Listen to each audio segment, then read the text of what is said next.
Merci. La parole est à Madame Fanélie Carré-Comte pour 5 minutes.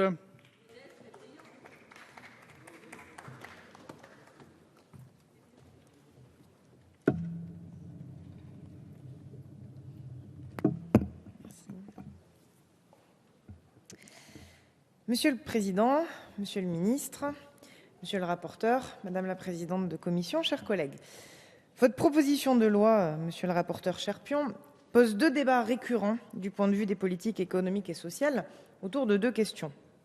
La première, à quoi sont dues les difficultés économiques actuellement rencontrées, la faiblesse de l'activité, l'absence de reprise? Deuxième question, qu'est-ce que la modernité en matière de politique économique et de droit du travail? À la première question, vous répondez dans la plus pure tradition libérale.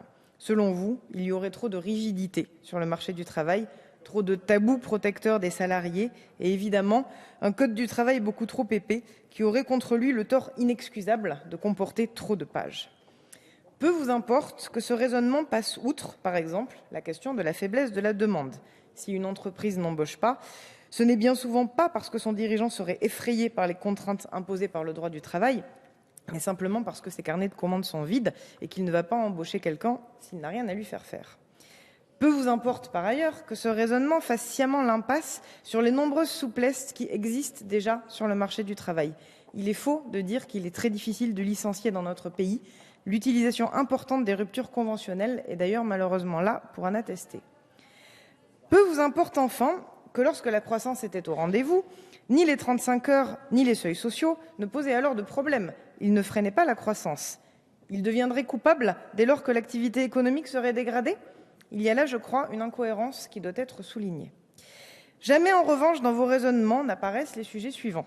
Vous dénoncez le coût du travail, mais le coût du capital, lui, ne vous pose guère de problème, au moment même où les dividendes versés aux actionnaires ont encore augmenté en période de dure crise économique.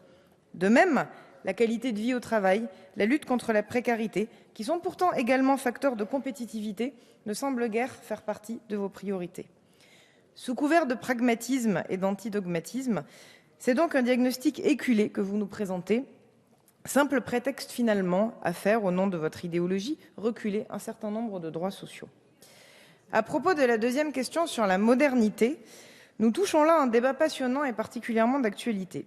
Je vais m'attacher à l'évoquer autour de 3 exemples. La modernité serait-elle aujourd'hui, comme vous nous le proposez, de revenir sur les 35 heures en période de chômage de masse? Je vais reprendre là un certain nombre d'éléments apportés à l'instant par mon collègue Gérard Sebaoun.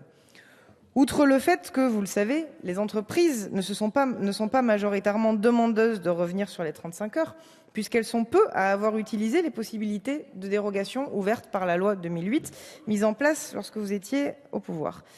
Outre ce fait, donc, votre proposition reviendrait à revenir sur les avancées soutenues par les salariés en matière de conciliation de vie personnelle et de vie professionnelle. Et par ailleurs, augmenter le travail individuel quand nombreux sont ceux qui en manquent, voilà à mon sens une équation bien étrange pour lutter contre le chômage. La modernité ensuite serait de revenir sur les seuils sociaux et particulièrement de ne plus envisager de représentation du personnel dans l'entreprise au-dessous de 100 salariés. En la matière, je crois que vous confondez simplification et simplisme et surtout que vous proposez une régression qui ne va pas dans l'intérêt de l'entreprise elle-même. Car la qualité du dialogue social, l'implication des salariés dans la prise de décision a un intérêt social mais aussi économique et est même facteur de compétitivité. Vous y voyez un frein, alors que pour moi, la modernité pousserait plutôt à développer les temps de négociation et la place des salariés dans les choix stratégiques pour le bien commun de l'entreprise. La modernité, enfin, serait de remettre en cause le plancher de 24 heures hebdomadaires pour les contrats à temps partiel, fixé récemment en 2013 par un accord national interprofessionnel afin de lutter contre la précarité, que le législateur, on se rappelle, a retranscrit dans la loi du 14 juin 2013 relative à la sécurisation de l'emploi. Sans nier les difficultés de la mise en œuvre de cet accord, qui ont fait et font l'objet de discussions actuellement avec les partenaires sociaux, il est clair que si nous acceptions cette remise en cause, alors qu'il y a déjà des dérogations possibles pour travailler moins de 24 heures par semaine, cela signifierait que nous choisirions de renforcer le temps partiel, ce qui revient à précariser encore plus les femmes, Madame Ameline en parlait tout à l'heure, qui sont aujourd'hui les principales concernées par ce type de contrat précaire. Donc, je crois au final que la modernité va plutôt à rebours des propositions que vous faites dans votre texte. Pour nous, elle consiste à l'inverse, à promouvoir une vision et une réalité de l'entreprise qui permettent de répondre aux défis de la période.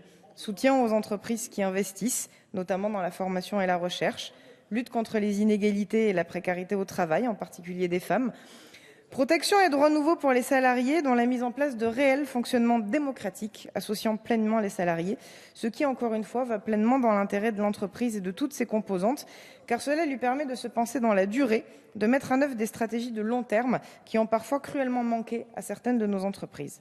C'est pourquoi, pour finir, nous nous opposerons à votre proposition de loi et rejetterons ces propositions passéistes pour nous tourner vers l'avenir, un avenir où les droits sociaux doivent demeurer au cœur de nos projets économiques et sociaux. Merci.